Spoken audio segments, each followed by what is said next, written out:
Gre pa za velik uspeh, ja. Gre za velik korak na splošno, kajti tukaj smo dejansko Slovenci pionirji na tokratni misiji, segamo zelo visoko, je drzen korak, izjemno rizičen korak.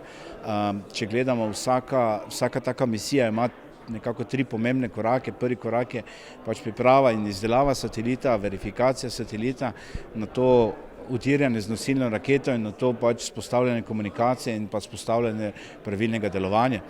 In prvi korak smo uspešno zaključili, drugi korak upajmo, da se zgodi čim prej.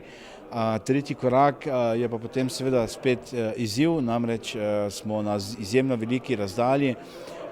V zrakovcih ste videli pač nove zemeljske postaje, ki so zrasle.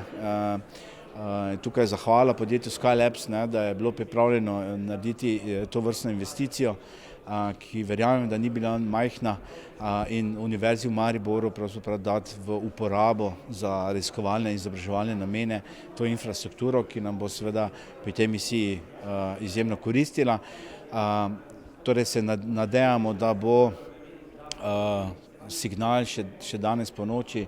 Zdaj bomo videli, koliko bo premaknitve.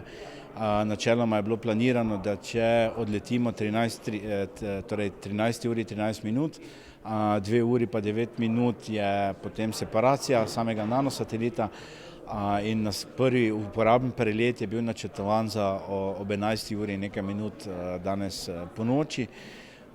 Tako da to se bo zdaj malo premaknilo, tako da bo verjetno burna noč za pač razumevanje prvega signalnega koncepta.